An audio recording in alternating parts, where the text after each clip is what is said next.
Friends, എല്ലാവർക്കും നമസ്കാരം. Entertainment കീഴിലേക്ക് എല്ലാവർക്കും സ്വാഗതം. യെസ്, എന്റർടൈൻമെന്റ് കിഴി ഡീകോഡിംഗ് ആണ്.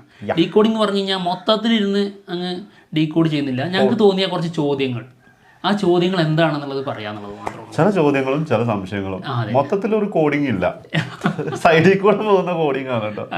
എന്താണെങ്കിലും ഫസ്റ്റ് തന്നെ തോന്നിയ ഒരു സാധനം പറയട്ടെ. ഓക്കെ, അതായത് ട്രെയിലർ തുടങ്ങുമ്പോഴേ എഴുതി കാണിക്കുന്ന പേര് ലൈക്ക. എന്തുകൊണ്ട് ലൈക്കനെ എപ്പോഴും ആ ട്രെയിലറിൽ ഉൾപ്പെടുത്തി എന്നുള്ളത്, അതായത് ഇതിൻ്റെ സെൻസർ കഴിഞ്ഞ സമയത്ത് ആ സമയത്ത് ഇതിൻ്റെ പ്രൊഡക്ഷനിൽ ലൈക്ക് ഉണ്ടായിരുന്നു. പിന്നെ അതിന് ശേഷം ഇത് റീസെൻസർ ചെയ്തിട്ടില്ല, അതുകൊണ്ടാണ് ഇതിൽ ലൈക്ക ഉൾപ്പെട്ടത്. അത് ആദ്യം തന്നെ സെൻസർ ചെയ്ത അതേ സാധനം തന്നെയാണ് ഇറക്കി കൊടുത്തിട്ടുള്ളത്, അതുകൊണ്ടാണ് ആ ലൈക്ക എന്നുള്ളത്. പിന്നെ അതിനകത്ത് തന്നെ സെൻസർ റിപ്പോർട്ടിൽ നിന്ന് ലൈക്കാനെ റിമൂവ് ചെയ്തിട്ടുണ്ട് കേട്ടോ. അതെ, ഇപ്പൊ അവിടെ ഉള്ളത് ആന്റണി പെരുമ്പാവൂരിന്റെ പേര് മാത്രമേ ഉള്ളൂ. അതെ, ഓക്കെ. പിന്നെ ലൈക്ക എന്ന് എഴുതി കാണിച്ച ഒരു ഷോട്ട്, ആ ഷോട്ട് അതായത് ഒരു സാമ്രാജ്യം തന്നെ, ഒരു ഏരിയ മൊത്തത്തിൽ അങ്ങ് തവിട് പൊടിയായിട്ട് തകർന്നിരിക്കുന്ന ഒരു ബിൽഡിങ്, അതാണ് കാണിച്ചിരിക്കുന്നത്. അവിടെയാണ് ലൈക്ക എന്ന് എഴുതി കാണിച്ചിരിക്കുന്നത്. അപ്പോൾ ഡയറക്ടർ ബ്രില്യൻസ് എന്നുള്ള രീതിയിൽ അതിനെ പലരും ഡീകോഡ് ചെയ്ത് വെച്ചിട്ടുണ്ട്. കാരണം എന്താ വെച്ച് കഴിഞ്ഞാൽ ലൈക്ക ഏതാണ്ട് ഇതുപോലെയാണ്, തവിട് പൊടിയായി കിടക്കുകയാണ്, തകർന്നിരിക്കുകയാണല്ലോ. അപ്പോൾ ആ ലെവലിൽ കാണിച്ചതാണോ എന്നുള്ളതൊക്കെ ചോദിക്കുന്നുണ്ട്. പക്ഷേ വേറൊരു കാര്യമുണ്ട്, ഇതിന് ശേഷം അടുത്ത ഷോട്ട് ഗാന്ധിജിയുടെ ഒരു സ്റ്റാച്ചു ആണ്. ആ സമയത്താണ് നമ്മുടെ ഗോകുലം ഗോപാലിൻ്റെ, അതായത് ശ്രീ ഗോകുലം മൂവീസിൻ്റെ എംബ്ലം കാണിക്കുന്നത്. അത് അടിപൊളിയായി, അതൊരു കിടിലൻ ഒരു എന്താ പറയാ, നമ്മുടെ ഒരു നായകൻ തന്നെയാണല്ലോ, നമ്മളെ ആപത്ത് സമയത്ത് വന്ന് രക്ഷിച്ച ആളാണല്ലോ. അപ്പൊ ആ പിതാവ് എന്നുള്ള രീതിയിൽ തന്നെ കൊടുത്തു. അത് സ്വാതന്ത്ര്യം നേടിക്കൊടുത്ത ആളാണ് എമ്പുരാൻ സിനിമയ്ക്ക്. അതെ അതെ. അല്ലേ? പിന്നെ അല്ലെങ്കിൽ അവിടെ കിടക്കുമോ, ഇറങ്ങൂല. സ്വാതന്ത്ര്യം നേടിക്കൊടുത്ത ആളാണ്. പിന്നെ അപ്പൊ അത് കാണിക്കാൻ വേണം, വെളിച്ചം കാണിക്കാൻ അവസരം തന്നത് ശ്രീ ഗോകുലം മൂവീസ് ആണ്. അപ്പോൾ ആ രീതിയിൽ കാണിച്ചു. അതിനുശേഷം ഒരു ഷോട്ട് കാണിക്കുന്നുണ്ട്, അവിടെയാണ് ആശീർവാദ് കാണിക്കുന്നത്. അത് ഇതുപോലെ തകർന്നു കിടക്കുന്ന ആ സ്ഥലം തന്നെയാണ്. അത് അത്യാവശ്യം തകർന്നുകൊണ്ടിരിക്കുന്നുണ്ട്, അതായിരിക്കും ഉദ്ദേശിച്ചത്. കുറച്ച് തകർന്നത് കൊണ്ട്. അപ്പൊ അത് ഡയറക്ടർ ബ്രില്യൻസ് അല്ല, ലൈക്കൻ്റെതും ഇതും ഒന്ന് സംഭവിച്ചു പോയതാന്നുള്ളത് അറിയാണ്ട് സംഭവിച്ചു പോയതാണ്, ഡയറക്ടർ ബ്രില്യൻസ് ഒന്നും അല്ല കേട്ടോ. പിന്നെ അടുത്തത് ഒരു സംശയം, പലർക്കും പല രീതിയിലുള്ള സംശയം വന്നിട്ടുള്ളതാണ്. ഷാജോണിനെ കാണിച്ചത്, ഷാജോണിനെ കാണിച്ചതല്ലേ ഇങ്ങേര് മരിച്ചിട്ടില്ല എന്നൊക്കെയാണ് പല ആൾക്കാരും ചോദിക്കുന്നത്. മരിച്ചതല്ലേ, സംഭവത്തോളം ഒന്നുമില്ല, അത് പാസ്റ്റിലുള്ളതാണ്, അത്രേ ഉള്ളൂ. ഫ്ലാഷ് ബാക്ക് ആണ് ആ ഒരു ഷോട്ട്, ആ ഒരു സീന് ഫ്ലാഷ് ബാക്ക് ആണ്. അപ്പോൾ ആ സമയത്ത് ആളുടെ കൂടെ നിൽക്കുന്ന ക്യാരക്ടറായിരുന്നു ഷാജോണിൻ്റെ ക്യാരക്ടർ. ആ ഒരു ഷോട്ടിൽ ഈ ഒരു സീനിലും ഈ ഒരു സമയത്തും ആയിരിക്കും ഗോവർദ്ധൻ ഒരു ഫോട്ടോ എടുക്കുന്നത്. അതായത് മഴയത്താണ് വന്നിറങ്ങുന്നത്, മഴയത്ത് കുടയും ചൂടിയിട്ടാണ് ആൾ ആ സ്റ്റില്ലടിക്കുന്നത്. അത് ഈ ട്രെയിലറിൽ തന്നെ കാണിക്കുന്നുണ്ട്. അത് ആ ഒരു ഭാഗത്തെ സാധനം തന്നെയായിരിക്കും അത്. അപ്പോൾ ഗോവർദ്ധൻ ആദ്യമായിട്ട് സ്റ്റീഫൻ നെടുമ്പള്ളിയെ കാണുന്നത് അത് അവിടെ വെച്ചിട്ടായിരിക്കണം. ഓക്കെ, അടുത്തത് ഇതിൽ ഒരു ഷോട്ട് ഉണ്ട്, ഇത് ഗുജറാത്ത് ആണോ എന്ന് സംശയമുണ്ട്, അതായത് കേരളത്തിലല്ല എന്തായാലും. അതിൽ ഒരു കാറിൻ്റെ ഉള്ളിലേക്ക് തോക്ക് പിടിച്ച് നിൽക്കുന്ന ഒരു പയ്യനാണോ, കുറച്ചുകൂടി ഒരു യുവാവാണ് അല്ലേ? ഇവിടെയൊക്കെ ഹെയർ കുറച്ച് കൂടുതലുള്ള കുറച്ച് ഇതുണ്ട്. പക്ഷെ ഭയങ്കര ഹൈറ്റുള്ള ഒരാളല്ല. അതെനിക്ക് തോന്നുന്ന ഒരു മൂന്നാമത്തെ നാലാമത്തെ ഒക്കെ ഒരു ക്യാരക്ടർ പോസ്റ്ററിൽ ഒരു ഹിന്ദി ആളെ കാണിച്ചിട്ടുണ്ടായിരുന്നു, അയാളാണോ എന്നൊരു സംശയം. പക്ഷെ ആളുടെ ഒരു ബോഡി ഇതല്ലത്, സ്റ്റൈലും അതല്ല. കാരണം ആളെ ഇതിലും കാണിച്ചിട്ടുണ്ട്, ഈ ട്രെയിലറിലും കാണിച്ചിട്ടുണ്ടോ? പക്ഷെ ആ ആളല്ല അത്. അപ്പോൾ അത് ആരാണെന്നുള്ളൊരു ചോദ്യം ഉണ്ട്. എന്തായാലും നോക്കാം. അർജുൻ ദാസ് ഒക്കെ ഉണ്ട് എന്നുള്ളതൊക്കെ പല ഇടങ്ങളിലും അതിന്റെ രീതിയിൽ. ഇത് അർജുൻ ദാസ് ആയിട്ട് ഫീൽ ചെയ്യുന്നില്ല. അർജുൻ ദാസ് കുറച്ചും കൂടിയും സൈസ് ഉണ്ട്, കുറച്ചും കൂടി സ്ക്രീൻ പ്രസൻസ് ഉള്ള ഒരാളാണ്. ഇതൊരു സൈസ് ഇല്ലാത്തതായിട്ടാണ് ഫീൽ ചെയ്യുന്നത്. ഓക്കെ, അടുത്തത് പിന്നെ ഇതിൽ ഏറ്റവും വലിയൊരു സംഭവം, അതായത് മഞ്ജു വാര്യറും നമ്മുടെ ടോവിനോ ചെയ്യുന്ന കഥാപാത്രം, ഇവർ രണ്ടുപേരും നേർക്ക് നേർ ഫേസ് ടു ഫേസ് വരുന്നുണ്ട്. അത് ട്രെയിലർ കഴിഞ്ഞ് 7 days to go എന്ന പോസ്റ്ററിലും അത് ഇവർ വ്യക്തമായിട്ട് നമുക്ക് പറഞ്ഞു തന്നിട്ടുണ്ട്. ആ പോസ്റ്റർ ഇതാ, ശരിക്കും ഇവരുടെ ഒരു ഫേസ് ഓഫ് ഉണ്ടാവും. ഇതിനകത്ത് PK രാംദാസ് ആദ്യം പറയുന്ന, ഈ ട്രെയിലർ തുടക്കത്തിൽ പറയുന്ന ഒരു ഡയലോഗ് തന്നെയാണ് അതിന്റെ ഉത്തരം. അതായത് എൻ്റെ മക്കളല്ല എൻ്റെ പിൻഗാമികൾ എന്ന് പറയുന്നുണ്ട്. എൻ്റെ ചില കാര്യങ്ങൾ പിന്തുടരുന്നവരാണ് എൻ്റെ പിൻഗാമികൾ എന്നുള്ള രീതിയിലാണ് പറയുന്നത്. അപ്പോൾ ആ രീതിയിൽ തന്നെ അത് മനസ്സിലാക്കണം. തീർച്ചയായിട്ടും. അതിനകത്ത് അത് എടുത്തു പറയാൻ കാരണം തന്നെ ഇവര് രണ്ടുപേരുമാണ് ആളുടെ മക്കള്. അതെ, അവരല്ല ആളുടെ പിൻഗാമികൾ എന്ന് തന്നെയാണ് ആള് പറയുന്നത്. അതായത് ആളെ പിന്തുടരുന്ന, ആളുടെ ശൈലികൾ പിന്തുടരുന്ന ആരാണോ അവരാണ് ആളുടെ പിൻഗാമി എന്ന് പറയുന്നത്. അങ്ങനെ കുറച്ചെങ്കിലും അത് ഉള്ളത് മഞ്ജു വാര്യറിലായിരിക്കണം. അതുകൊണ്ടായിരിക്കണം ഇവര് തമ്മിലുള്ള ഒരു ഇത് വരുന്നത്. ട്രെയിലറിൽ ഒന്നുകൂടെ വ്യക്തമാക്കി പറഞ്ഞിരുന്നുണ്ട്. അത് അതിനുശേഷമാണ് മഞ്ജു വാര്യറിനെ കാണിക്കുന്നതും. അപ്പൊ ശക്തമായി ഇതിന്റെ മുൻനിരയിലേക്ക് മഞ്ജു വാര്യർ കടന്നു വരുന്നുണ്ട്, അത് ഉറപ്പാണ്. അവിടെ തന്നെ ആയിരിക്കാം മേ ബി ടോവിനോയുടെ ചില പ്രശ്നങ്ങളൊക്കെ മനസ്സിലാവുന്നത്. അവിടെ മുതലായിരിക്കും ടോവിനോയുടെ പതനം. അതെ, അതായത് ആൾക്ക് രാഷ്ട്രീയത്തിൽ കുറച്ചുകൂടെ മുന്നോട്ട് നിൽക്കണം എന്നുള്ള ആഗ്രഹം കാരണം എന്തെങ്കിലുമൊക്കെ തെറ്റ് ചെയ്തിട്ടുണ്ടാവാം. ഒന്നെങ്കിൽ അത് മഞ്ജു വാര്യറിന്റെ ക്യാരക്ടർ കണ്ടെത്തി, അല്ലെങ്കിൽ നാർക്കോട്ടിക്സ് രീതിയിൽ ഉള്ള ഒരു സപ്പോർട്ടാണ് ടോവിനെ കൊടുക്കുന്നതെങ്കിൽ അത് കണ്ടെത്തുന്നത് അതിനൊരൊറ്റ ലെയറുള്ളൂ. അതിന് ഒരു ക്യാരക്ടറെ അത് ഇട്ടിട്ടുള്ളൂ ലൂസിഫറിൽ. അത് നമ്മുടെ ജാൻവിയുടെ ക്യാരക്ടറാണ്. അപ്പൊ ആളായിരിക്കാം മേ ബി ഇത് കാണുന്നത്, കണ്ടുപിടിക്കുന്നത്. അങ്ങനെ ആയിരിക്കാം. അതെ, എന്താണെങ്കിലും ആളുടെ ലുക്കും ആളുടെ കോസ്റ്റ്യൂമും ഒക്കെ ഭയങ്കര ഡിഫറെന്റ് ആയിട്ടാണ് ഇതിനകത്ത് കൊണ്ടുവന്നിട്ടുള്ളത് കേട്ടോ. ഗ്രേ കളറാണ് കൂടുതൽ യൂസ് ചെയ്തിട്ടുള്ളത്. വൈറ്റിനേക്കാളും കൂടുതൽ ഗ്രേ സ്യൂട്ട്, ഗ്രേ കളറ് മറ്റുള്ള ഡ്രസ്സുകൾ, ഇതൊക്കെയാണ് ഇതിനകത്ത് കൂടുതൽ യൂസ് ചെയ്യുന്നത്. അതേപോലെ തന്നെ ഫുള്ള് കൂളിംഗ് ഗ്ലാസ് ഒക്കെ വെച്ചിട്ടാണ്. ചെറിയൊരു അഹങ്കാരം തലക്കി പിടിച്ചതുപോലത്തെ ഒരു സാധനം. അതായത് ഒരു സ്റ്റേജിൽ കയറി പ്രസംഗിക്കുന്ന സമയത്ത് പ്രത്യേകിച്ച് ആൾക്കാരെ അഭിസംബോധന ചെയ്യുമ്പോൾ നമ്മളൊരിക്കലും നല്ല കാട്ടക്കറുപ്പ് ഗ്ലാസ് ഒക്കെ യൂസ് ചെയ്തിട്ട് അങ്ങനെ സംസാരിക്കൂല. അതൊരു അഹങ്കാരത്തിന്റെ ഒരു ഇതുണ്ട് അതിൽ. അല്ലെ പിന്നെ കണ്ണിന് വല്ല സുഖമില്ലാത്ത ആൾക്കാരോ അല്ലെങ്കിൽ അങ്ങനെ അത്ര ഏജ് ആയോ, ഇപ്പൊ കരുണാനിധിയൊക്കെ യൂസ് ചെയ്യും ബ്ലാക്ക്. അത് നമുക്കറിയാം അവരുടെ ഏജിന്റെ ഇതും അങ്ങനെ കുറെ സംഭവങ്ങളൊക്കെ അതായത് താൻ കുറച്ച് എന്തൊക്കെയോ ആയി ഇത്തിരി അഹങ്കാരം തോന്നിക്കുന്ന ഗ്ലാസ്സാ. അതിൽ നടത്തത്തിലും നോട്ടത്തിലും ഒക്കെ ആ ഒരു സാധനം കാണുന്നുണ്ട്. നമ്മുടെ ലൂസിഫറിൽ നമ്മൾ കണ്ടിരിക്കുന്ന ആ ജിതിൻ രാമദാസ് ഇല്ലേ, ആളല്ല, ആളുടെ ബോഡി ലാംഗ്വേജ് അല്ല അതിലുള്ള. അതെ, പിന്നെ ഇതൊക്കെ ഒരു അഭിനയമാണോ, എന്റെ ചേട്ടന് വേണ്ടിയിട്ട് ഞാൻ എന്തും ചെയ്യും എന്ന് പറയുന്നത് പോലെ ആണോ എന്ന് നമുക്ക് അറിയാൻ പറ്റില്ല. നമ്മളെ തെറ്റിദ്ധരിപ്പിച്ചുകൊണ്ട് പോവുക എന്ന് പറഞ്ഞ സംഭവം ഉണ്ടല്ലോ, അതായിരിക്കാം ചിലപ്പോ. ഈ ഗ്രേ കളർ കൊടുത്തു കഴിഞ്ഞാൽ തന്നെ അത് രണ്ടുണ്ട്.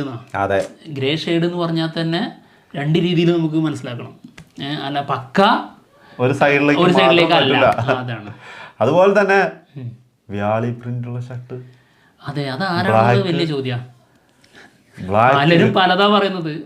ഇത് ഫഹദ് ഫാസിലായിട്ട് ചില സമയത്ത് തോന്നും അല്ലേ, ചിലർക്ക് തോന്നാം. പക്ഷെ ഫഹദ് ഇപ്പൊ ആ ഒരു സൈസ് ഇല്ല. അതാണ് അതിന്റെ ഒരു സത്യാവസ്ഥ. ഫഹദ് അത്രയും വലിയ സൈസ് ഒന്നുമില്ല, ചെറുതാണ്. അതുമല്ല, ഫഹദിനെ കൊണ്ടുവന്നിട്ട് ഒരു വില്ലൻ, ഒരു അത്രയും വലിയൊരു വില്ലനായിട്ട് കൊണ്ടുവന്നിട്ടുണ്ടെങ്കിൽ ഒന്നും നടക്കാൻ പോണില്ല. അത് ഉറപ്പിച്ച് നമുക്ക് തന്നെ പറയാൻ പറ്റുന്ന കാര്യമുള്ളൂ. അത് ലാലേട്ടന്റെ എതിരെ വന്ന് നിൽക്കുന്ന ഒരാളായിട്ട് വരുമ്പോ ഒട്ടും, അതായത് പുതിയ ഒരാളെയാണ് ആ ഡ്രസ്സിൽ വേറെ ആളെയാണ് അവതരിപ്പിക്കുന്നതെങ്കിൽ അവിടെ ഫഹദ് ഫാസിലിനെ കൊണ്ടുവരാൻ സാധ്യതയല്ല. അല്ലെങ്കിൽ ഈ ബ്ലാക്ക് ഇട്ടത് ടോവിനോ തന്നെ ആവാം, മേ ബി ആവാം, അത് തെറ്റില്ല, അപ്പോഴും അത് ഓക്കെയാണ്. പക്ഷേ നമുക്കത് ഫീൽ ചെയ്തത് റിക്യൂണായിട്ടാണ്. ശരിക്കും ഒരു യഥാർത്ഥ എതിരാളി അതായിട്ടാണ് നമുക്ക് ഫീൽ ചെയ്തത്, റിക്യൂണായിട്ട്. എന്താണെന്നുള്ളതൊക്കെ നമുക്ക്. പക്ഷെ വേറൊരു കാര്യം പറഞ്ഞുതരാം, അന്ന് വന്ന വൈറ്റ് ഡ്രാഗന്റെ പ്രിന്റ് ഉള്ള ഷർട്ടിലുള്ള അയാളല്ല കേട്ടോ, ആളല്ലത്. നല്ല ഡിഫറൻസ് ഉണ്ട് അവർ രണ്ടുപേരും തമ്മിൽ. അപ്പൊ അത് വേറെ ആളും ഇത് വേറെ ആളും ആയിരിക്കും. അപ്പോൾ അതുകൊണ്ടായിരിക്കും ബ്ലാക്ക് കളർ ഇവിടെ കൊടുത്തതും വൈറ്റ് ഏറ്റവും മെയിൻ ആളുള്ള ആളായിരിക്കും വൈറ്റ് ഇട്ടുള്ള ആള്. മെയിൻ വൈറ്റ് ആണോ ബ്ലാക്ക് ആണോ? വൈറ്റ് ആയിരിക്കും മെയിൻ ആണോ. അതിന്റെ പിന്നിലുള്ള ആള്, അതായത് ഒറ്റക്ക് നിൽക്കുന്ന ഒരാളുണ്ടാവുമല്ലോ ഏറ്റവും മുകളില്, അതിന് പിന്നിൽ കുറെ ആൾക്കാരുണ്ടാവും. അതിലുള്ള ആൾക്കാർക്കായിരിക്കും ഈ ബ്ലാക്ക് കൊടുത്തിട്ടുണ്ടാവുക, ഈ ഡ്രാഗൺ സിംബിളോടെ. അല്ലെങ്കിൽ ഈ രണ്ട് കളർ യൂസ് ചെയ്യുന്ന ആൾക്കാരായിരിക്കും.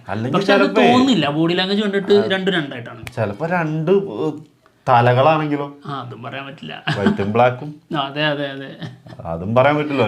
രണ്ട് തലകളാണെങ്കിൽ അതെ, രണ്ട് തല എപ്പോഴും ഇതിൽ കണക്ക് കൂട്ടണം. ഏത് ഭാഗത്തും അത് ചിന്തിക്കണം. രണ്ട് തല, ആ രണ്ട് തലകൾ വരുമ്പോ പേടിക്കണം. ആരാണ് എങ്ങനെയാണ് വരുന്നത് നമുക്ക് ഒരിക്കലും പറയാൻ പറ്റില്ല. എന്താണെങ്കിലും രണ്ടെണ്ണം പറഞ്ഞ സ്ഥിതിക്ക് പറയാം, അവിടെ മിനിസ്റ്ററുടെ ടേബിളും ഉണ്ടായിരുന്നു, അതിൽ രണ്ട് ഫയലുണ്ട് കേട്ടോ, ഒരേപോലത്തെ. അത് കണ്ടപ്പോ എന്താ തോന്നിയത്? ഇവിടെ കാണിക്കാട്ടോ, ഇതെന്താണ് രണ്ട് ഫയൽ? എന്താ ഒന്ന് എബ്രഹാം, ഇപ്പുറത്ത് ഖുറേഷിന്റെ ഫയല്. രണ്ട് ഫയലും കൂടി ചെക്ക് ചെയ്ത് നോക്കുക. അല്ലേ, അത് എമ്പുരാന്റെ സ്ക്രിപ്റ്റ് ആണത്. പൃഥ്വിരാജ് സ്ക്രിപ്റ്റ് അവിടെ കൊണ്ടുവച്ചിട്ടേ ചാമ്പിക്കോ. എന്താണെങ്കിലും അത്രത്തോളം വലിയ 2 ഫയൽ വെച്ചിട്ടുണ്ട്. 2 ഫയലിലും എന്താണെങ്കിലും 2 പേരുടെ കാര്യങ്ങളായിരിക്കും. ആ സമയത്ത് പറയുന്നത് എബ്രഹാം ഖുറേഷിന്റെ ക്യാരക്ടറിനെ കുറിച്ചാണ്. അതായത് സ്റ്റീഫന് വേറെ എന്തൊക്കെയോ ചില സംഭവം കൂടി ഉണ്ട് എന്ന് ടോവിനോ പറയുന്ന ഒരു സമയമാണത്. ആ സമയത്താണ് ഈ ഒരു 2 ഫയൽ കാണിക്കുന്നത്. അപ്പോൾ അതിലൂടെ നമുക്ക് മനസ്സിലാവുന്നത് 2 പേരുണ്ട് ഇവർ. ആ 2 പേരെ കുറിച്ചുള്ള ഡീറ്റെയിൽ ആണ് ഈ 2 ഫയൽ. അത് മേ ബി ഒന്നെങ്കിൽ ഇതുപോലെ നേരത്തെ പറഞ്ഞതുപോലെ 2 തല, അതെ, അല്ലെങ്കിൽ പൃഥ്വിരാജിന്റെയും ലാലേട്ടന്റെയും വേറെ വേറെ ഫയലുകൾ. ഇനിയിപ്പോ ഇതൊന്നും അല്ലെങ്കിൽ ചിലപ്പോൾ സംഭവിക്കാം. അതായത് സ്റ്റീഫൻ നെടുമ്പള്ളിന്റെ ഒരു ഫയല്, ഖുറേഷി അബ്രഹാം എന്ന പേരിലുള്ള സ്റ്റീഫൻ നെടുമ്പള്ളി അറിയപ്പെടുന്നുണ്ട്, അത് മറ്റൊരു ഫയൽ. ഇനി അതും അല്ലെങ്കിൽ ഏതെങ്കിലും ഒരാളെ കുറിച്ച് അന്വേഷിക്കുന്നു, എബ്രഹാം ഖുറേഷിനെ കുറിച്ച് അന്വേഷിക്കുമ്പോൾ അത് ഒറ്റ ഫയലൊന്നും നിൽക്കൂല. സത്യം, അത് ഒരു ഫയലിൽ തീർക്കേണ്ട സാധനം അല്ല. അങ്ങനെയാവാം. അത് 3-4 ഫയലെങ്കിലും വേണ്ടി വരും. 3-4 ഇൻസ്റ്റാൾമെന്റ് ആയിട്ടൊക്കെ തീർക്കാവുള്ളൂ. പക്ഷെ എന്തായാലും ഒരു സിനിമാറ്റിക് രീതിയിൽ നമ്മൾ ഇതിനെ കുറിച്ച് വിലയിരുത്തുമ്പോൾ തീർച്ചയായും 2 തല എന്നുള്ളതാണ് ഞങ്ങൾ എത്തുന്നത്. ഞങ്ങളെ പോലെ 2 തല ഉണ്ടാവും. 2 തല ഉണ്ടാവും. ഇനി അതിനുള്ള തെളിവും കൂടി അടുത്ത് തരാം. അതായത് ഒരു ഖുറേഷി അബ്രഹാം സിമ്പിൾ ഉള്ള ഒരു ഗൺ എടുത്തിട്ട് ഒരാൾ ഇറങ്ങുന്ന ഒരു സാധനം, ഒരു സീൻ കാണിക്കുന്നുണ്ട്. റിവോൾവർ, അതായത് ഇങ്ങനെ ഷൂട്ട് ഇങ്ങനെ തട്ടി മാറ്റിയിട്ട് അരയിന്ന് ഗൺ എടുക്കുന്ന ഒരു സംഭവം. അത് ലാലേട്ടനല്ല, അത് ലാലേട്ടന്റെ ബോഡി അല്ല, നമുക്കത് കാണാം. അത് ലാലേട്ടനല്ല എന്ന് പറഞ്ഞല്ല. അല്ല, പിന്നെ നമ്മൾ ഇതിന്റെ ലാൻഡ്മാർക്ക് അനൗൺസ്മെന്റ് ഉണ്ടായിരുന്നില്ലേ ഐമാക്സിന്റെ, അതില് ആ റിവോൾവർ പിടിച്ചിരിക്കുന്നത് ലാലേട്ടനല്ല എന്നുള്ളതും നമ്മൾ പറഞ്ഞിട്ടുണ്ടായിരുന്നു. ആ ആളാണ് ഇത്, ആ കൈയാണ് ഈ കൈ. അതെ, നോക്കിക്കോ, എഴുതിട്ടോ. ഓക്കെ, ഇതാണത്. ഈ ഇറങ്ങുന്ന കാല് അത് ലാലേട്ടന്റെ അല്ല, ഇതും ലാലേട്ടന്റെ അല്ല. അതാണ് പക്കായിട്ട് പറയാ. അത് ഇത് തെറ്റിദ്ധരിപ്പിച്ചു. ഇത് എന്നിട്ട് പെട്ടെന്ന് കട്ട് ചെയ്തു. ഇതിന്റെ എഡിറ്റർ ഉണ്ടല്ലോ, ഡോൺ മാക്സ്, മുതലാണ്, പോളി സാധനാണ്. കാരണം കറക്റ്റാണ് കട്ട് ചെയ്ത് വെച്ചിരിക്കുന്നത്. നമ്മളിങ്ങനെ കൺഫ്യൂഷൻ ആക്കി നമ്മളിങ്ങനെ എടുത്തിങ്ങനെ നോക്കിയിട്ട് ഇങ്ങനത്തെ ഒരു സംഭവം അത് ഡൗട്ട് ഉണ്ടല്ലോ, അടുത്ത സീനിലേക്ക് നോക്കാം എന്ന് കരുതുമ്പോ അവിടെ ആ സീൻ തീർന്നു. ഒരു ഉദാഹരണം പറയാം. ഇതിലുണ്ടല്ലോ ആ ഒരു മോതിരം എറിയുന്നത്, മോതിരം എറിഞ്ഞു കഴിഞ്ഞ അടുത്ത ഷോട്ട് ഒരു വലിയ ബ്ലാസ്റ്റാ. സത്യം, ശരിക്കും ഇത് എറിയുന്നത് ഒരു ഇൻഡോറിൽ വെച്ചിട്ടാണ് ഇത് ഷൂട്ട്. ആ സമയത്താണ് ലാലേട്ടൻ ഇത് എറിയുന്നത്. പക്ഷെ ഒരു ബ്ലാസ്റ്റ് സംഭവിക്കുന്നത് അത് എക്സ്റ്റീരിയറാണ്. ശരിക്ക് അത് മിക്സ് ചെയ്തു, എന്നിട്ട് ഈ മോതിരത്തിൽ പോകുമ്പോൾ എന്നുള്ള രീതിയിൽ ഒരുപാട് പേര് സംശയിച്ചിട്ടുണ്ട്. ശരിക്കും അത് അങ്ങനെയല്ല നമുക്ക് ഫീൽ ചെയ്തത്. അതായത് ആളെന്തൊക്കെയോ ചെയ്യുമ്പോൾ അപ്പുറത്ത് മറ്റൊരു തലമുണ്ട്, ആ ആൾക്ക് ആ മോതിരം ഇട്ടെടുത്തത് പോലെയായിട്ട് നമുക്ക് ഫീൽ ചെയ്ത്. അതെ, അത് തന്നെ. അപ്പം 2 തലയാണെങ്കിൽ ഇവർക്ക് ഒറ്റ മോതിരമേ ഉള്ളൂ. അത് ഇത്രേ ഉള്ളൂ. അതായത് ഞാൻ മനസ്സിലാക്കിയത് ഇങ്ങനെ ഈ അത് ഇവരുടെ ബ്രാൻഡായിട്ടുള്ള ഈ ലാൻഡ്മാർക്ക് ആയിട്ടുള്ള റിവോൾവർ അല്ലേ, അത് യൂസ് ചെയ്യുന്ന സമയത്ത് ആളുടെ കയ്യിൽ ഈ മോതിരം വേണ്ടി വരും അവരുടെ നിയമപ്രകാരം. അങ്ങനെ എന്തെങ്കിലും സാധനം അങ്ങനെ ഇട്ടിട്ടുണ്ടാവുമായിരിക്കും. അതുകൊണ്ടായിരിക്കും ആ മോതിരത്തിന് അത്രത്തോളം പ്രാധാന്യം ഉണ്ട്. അത് നമുക്ക് ടീസറിലും കാണിച്ചു തന്നിട്ടുണ്ടല്ലോ. അത് അതെ, മോതിരം, അവരുടെ ആ മോതിരം, ആ ഒരു എംബ്ലം, അത് ഭയങ്കര പ്രാധാന്യമുള്ള സാധനം തന്നെയാണ് സിനിമയില്. അത് ഈ നമ്മൾ പറഞ്ഞ ആ ഒരു പോസ്റ്ററിൽ വലത് കൈയിലാണ് ആ ആളിട്ടുള്ളത്. ഏത് ആ ലാൻഡ്മാർക്ക് പോസ്റ്ററിൽ. അതൊക്കെ എന്താന്ന് അറിഞ്ഞുകൂടാ, കണ്ടറിയാം. ലാൻഡ്മാർക്ക് പോസ്റ്ററിൽ ഇടത് കൈയിലാണ് മോതിരം. ഇടത് കൈയിലാണ്. ലാലേട്ടന്റെ ഇതുവരെ മൊത്തം വലത് കൈയിലാണ്. അതാണ് വ്യത്യാസം ഉണ്ടായിരുന്നത്. എന്താണെങ്കിലും ഇനി മറ്റൊരു കാര്യം, ഫസ്റ്റ് ലുക്ക് പോസ്റ്റർ വന്നപ്പോ എല്ലാരും എടുത്തിട്ട് ഉടുക്കായിരുന്നു, നമ്മള് വരെ. എന്തൊരു കൂതറ പോസ്റ്ററാന്ന് പറഞ്ഞിട്ട്, എന്തൊരു എഡിറ്റിംഗ്, അത് പിക്സാർട്ടിൽ ഇതിനേക്കാൾ നന്നായി ചെയ്യുമല്ലോ എന്നൊക്കെ നമുക്ക് തോന്നിയിട്ടുണ്ടായിരുന്നു. ആ സീനും കൂടി കണ്ടു കഴിഞ്ഞപ്പോ തീരുമാനമായില്ലേ. അതായത് പക്ക അതേ ഷോട്ട് ഇതിൽ വെച്ചിട്ടുണ്ട്. അത് നമുക്കുള്ളൊരു മറുപടി ആയിട്ടാണ് പൃഥ്വിരാജ് അതിൽ കൊണ്ടുവന്നത്. എന്തൊക്കെ ഉൾപ്പെടുത്തിയില്ലെങ്കിൽ ആ ഷോട്ട് അതിൽ ഉൾപ്പെടുത്തണമെന്ന് പൃഥ്വിരാജ് പ്രത്യേകം പറഞ്ഞിട്ടുണ്ട്. ഇത് ഫസ്റ്റ് ലുക്ക് ഇറങ്ങിയപ്പോൾ അത്രയ്ക്കും അതിന് നെഗറ്റീവ് വന്നിട്ടുണ്ടായിരുന്നു. ഇതെന്താണ് ഈ എഡിറ്റ് ചെയ്ത സാധനമാണോ ഫസ്റ്റ് ലുക്ക് എന്ന് പറഞ്ഞത് ഇറക്കുന്നതെന്നൊക്കെ ചോദിച്ചിട്ട്, ആ സാധനം അങ്ങനെ ഒരു സീനേ സിനിമയിലുണ്ടെന്ന് പറയുമ്പോൾ അതൊക്കെ കാണിച്ചു തരിക. അത് CG വർക്കല്ല, ഒറിജിനലാണ്. ഇതിലെല്ലാ ബ്ലാസ്റ്റും ഒറിജിനലാണെന്നുള്ള രീതിയിലാണ് പറഞ്ഞിട്ടുള്ളത്. അപ്പോൾ അത് ഒറിജിനൽ തന്നെയാണ്. പക്ഷെ ഇതിന് എനിക്ക് തോന്നിയത് എന്താണെന്ന് വെച്ച് കഴിഞ്ഞാൽ ഫസ്റ്റ് ലുക്കിന് വേണ്ടിയിട്ട് ചെറുതായിട്ടൊന്ന് ഗ്രേഡിംഗ് ഒക്കെ മാറ്റി, പിന്നെ കുറച്ച് പൊടിപടലങ്ങൾ പാർന്ന രീതിയിൽ കുറച്ച് പരിപാടി കൊടുത്തിട്ടുണ്ടായിരുന്നു. അതിലാണ് അതിന്റെ ഇത് ഒന്ന് സംശയിക്കപ്പെട്ടത്. അല്ലാത്ത പ്രശ്നമൊന്നും ഉണ്ടായിരുന്നില്ല. എന്താണെങ്കിലും കിണ്ണാച്ചി ഐറ്റം ആയിരുന്നു.